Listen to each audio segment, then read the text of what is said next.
Alright guys, welcome to the end of the year video for me.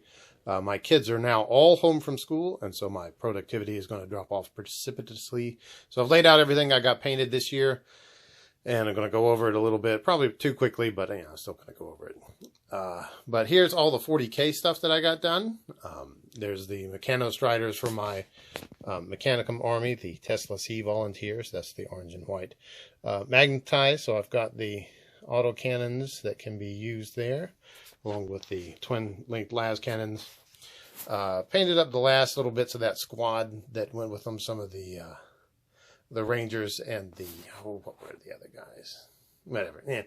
The guys with the rad guns and the guys with the not rad guns, the arc rifles, the rifle things. Got the 10-man squad plus the canonist painted up from the battle box for the sisters. I think I painted that preacher this year, but I honestly can't remember. It was either this year or late last year, so I'll just put him out here. The Mistress of Repentio, along with the 4 Repentia sisters. I really like these sculpts. You know, some people have dogged on them because they aren't the old school metal sculpts, but after having built almost 20 of those ladies, these plastic ones were such a relief for not worrying about bending their little dainty arms and snapping off their giant chainsaw blades. But I like these. On some of them I use the sisters' transfers on their little purity seals, and others I used a 0.5 mm micro pen. These 3, I'm pretty sure I painted them last year, but I put them out here just because they were in the same tray as all the others, and that's the 2 one-shot sisters along with Eisenhorn, which I liked them. So, yeah, the more I think about it, the more I'm pretty sure that they were last year. Started my kernel of an Imperial Fist army. These are the 3 Reavers from the smaller start Warhammering box from the 8th edition. Notice I'm still not terribly good at barrel drilling, but they turned out pretty well. The 3 Reavers especially, I used a yellow spray to start them with. And for these two, this one and the one I just showed, I did a panel lining with Tamiya Gunplay panel liner, along with this guy. He did the same thing as well. Did a gloss coat and then an enamel panel line, and then just cleaned up around it. It didn't clean up as well as I ought to have, but I still cleaned it up. This guy came out pretty well. I like his. I'm pretty proud of the power sword. Not the best power sword out there, but for my level of painting, for how much I get done, it still looks pretty good. Notice there's no transfer. I've got those now. They didn't come in. They were not available on the web store for a while, and I couldn't find. They were going for extraordinary prices on eBay, and so we didn't go with those. Did paint my first Nurgle model, which was not Rodigus. Is it Rodigus? I can't remember. He's a Nurgle guy from the End Times books, so it tells you how long it's been around. It's a fine cast model, and so I used it to try out different contrast paints. He worked out pretty well. I haven't finished all the details, like especially the staff has a lot of little details like the seals and the skulls and stuff like that. As you've seen earlier, I did paint Fabius Bile in his younger years, and also as he's gotten older and power and size crept, along with his assistant Igor here, which he was sitting on the very first Imperial Fist that I have painted ever. Painted my first Kingdom Death models. You can see the Valentine's pinup, which I think I did a better job on this one than on the larger one, just because I haven't done larger models as much.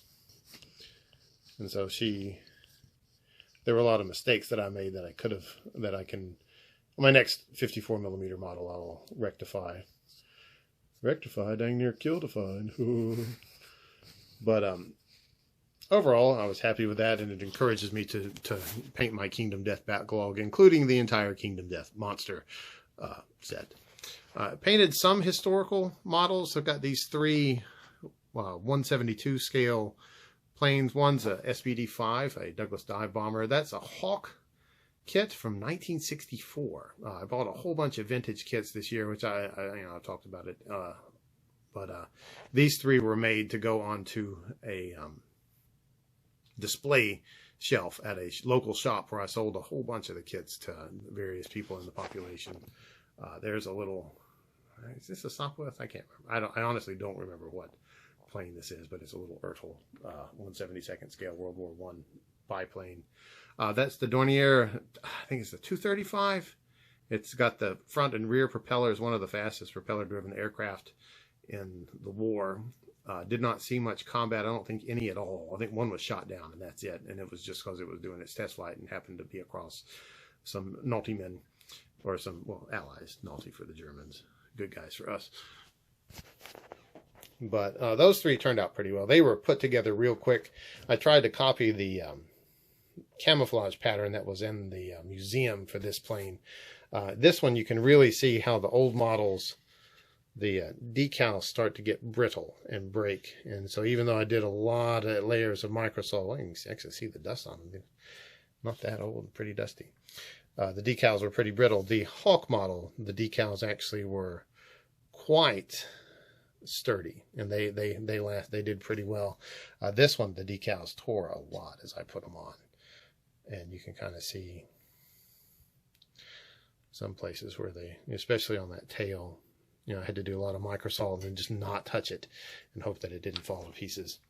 You can see my junk in the back. Look at those kits there. Look at those old ones. Did an Avenger Strike Fighter from Forge World. That was a lot of JB Weld epoxy to get those wings to stay on. And did a lot of putty work and didn't do it quite well enough. But for an Imperial plane, that's fine. They're not meant to be works of art. But fooled around with some weathering powder with these guys, this guy, and I think it turned out pretty well. I like the model. It'll probably never see combat, though I'm sure I could put it in there. I did my first Gunpla model, or Gunplay, or Gundam. And this is from the 08th MS team, one of my favorite Gundam series. So that's fine. He's just built and put together with a little bit of, to me, a clear thin cement just to hold the places. But honestly, for the Bandai kits, you really don't need cement. And for the Gunplay models, sometimes if you put paint on them, the tolerances become, the pieces won't fit together. They're so well made. But built me an R2-D2 for one of those little rare earth metal kits. That was a lot of fun. Used a photo etch bender that I bought off of Amazon for other photo etch projects, and that helped a lot with this. I mean, I'd never built one of these before, so it was a fun little learning process. Got into some big batch painting. I've shown some of this stuff before, but I got most of a Song of Ice and Fire, the Stark side of the Kickstarter finished. I've still got 5, I think, characters, including Direwolf, to paint up for them. I've got Brandon Hodor and Daddy Stark and a couple other people, and Brand's doggy. But it's 12 archers, 12 berserkers, 24 Stark sworn swordsmen. We've got the Great John. Is that Rob Stark? Rob, I can't remember. He's the one that had a really bad wedding. His mommy and his sister Sansa. Sansa I felt I could have done better on, but again, when you're punching out a butt ton of models, you're just like, okay, well, it's good enough. Also got the Bolt Action starter set for the U.S. Army finished, so that worked out really well. Enjoyed it. Did really quick work on this. I just did for these guys. Just undercoated them a light brown from a rattle can. Did I think it's wog flesh on the pants, a dark Caliban green for the helmet, and then picked out leather brown for the gun stocks and the leather gray for the metal, and then just dipped it all in Army Painter quick shade. It's wet. Okay, well, Daddy will come help you in just a minute. It can work. Oh, what's the matter? It can work with remote control. Alrighty, so we're back. I had to pause that for a minute and talk to the little girl. She was having problems downstairs trying to play with one of her brother's toys, which she should not be playing with. But that, that's what I got finished. It's about 136 models. So actually, that for on the table, there's 136 models, which for me is a really big record. The most I'd ever painted before is about 50 or 60, so that's almost double my previous count. And so I still got a ton of models to paint. Actually have a bunch lined up for next year, which starting out, we're going to be working on the Age of Sigmar, Cities of Sigmar army. I've got sword and board guys. I got halberdiers. I got some great swordsmen. I got handgunners. I've got a wizard. I got a flagman and an instrument guy. I'm not sure where they're going to fit in. They can probably fit in with the handgunners and be their standard bearers. Ooh, that's kind of weird. It's a little lag between the camera and my finger, but got a cool metal wizard. I mean, this guy is just flat out cool. I mean, he's old school metal. I actually have the mounted version with him as well. It came with that Sigmar army set that I bought years and years ago from a guy getting out of Warhammer Fantasy Battle. Got, of course, the Indomitus box. I've got the Emperor Karl Franz to go on his Griffin, along with his the Border Prince version as well. Got me 2 upgrade sprues for Imperial Fist, probably overkill because the Indomitus guys are going to be fist for me. I've got the little bits left to finish on the Penitent engine, which should work out pretty well. And then this, from whatever, it's not No Fear. But it's the other one. It's the smaller one. Smaller collectors. It came with a couple Plague Marines and Poxwalkers. But yeah, that'll be a good start for me. I'm not sure what I'm going to do with the... Not sure what I'm going to do with the Necron versions of it, of the Indominus box, the Necron side. But we'll see. We'll see what happens. But I'm going to flash over to the next part of the video, which will be me talking about the end of the year good vibes for December. So the last week, the third week of the Warboss Tays Good Vibes Challenge for December is what's a holiday tradition that you traditionally celebrate? And for me, when I was a kid, we used to go caroling with my family. We would all get together like Christmas Eve or a couple days before or after Christmas. And then we would go out we'd all meet at my grandparents' house and go out into the neighborhood and just sing to everybody. My grandfather was a choir director, and all of the kids sang, of course. And all of us, because we had parents that sang, could at least hold a key, if not the same one as everybody else.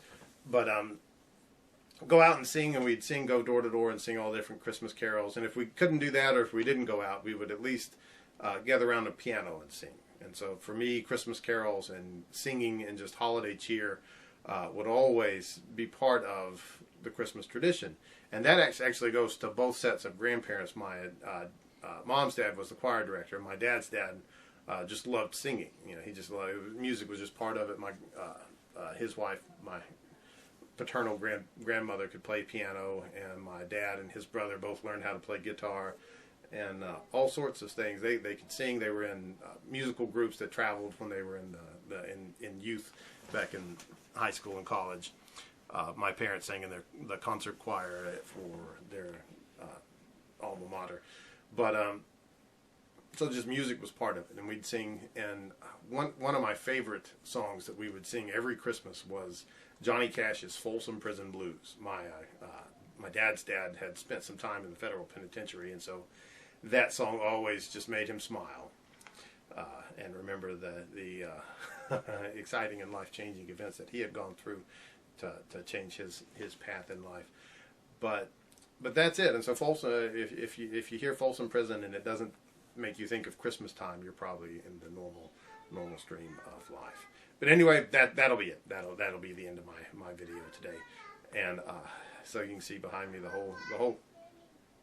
We can't go to the swimming pool. It's Christmas time. So that's the reason number 3 that I will be having a very low end production painting time from here on through till school restarts. Anyway, hope you guys are having fun. Merry Christmas, Happy New Year, Happy Hanukkah, Happy Kwanzaa, Happy all the different stuff.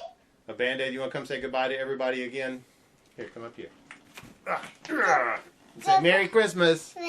Merry Christmas. Say Happy New Year. Happy New Year. Say bye-bye. Bye-bye. Okay, hop on down. Daddy. Okay. Can you say hello? Hi. Say, these are all the models Daddy painted. These are Daddy painted. Yes. Say, very good. Very good. This one's made of metal. Mm-hmm. And this one's made of pink. Mm-hmm. And this one's made of wood. Oh. This one's made of glass. Oh. No, it is made of glass. Oh, it's metal. Okay. It's made of, and this one's made of wood. Mm-hmm. And this one's, and those ones are made of paint. Those ones are made out of paint, yes.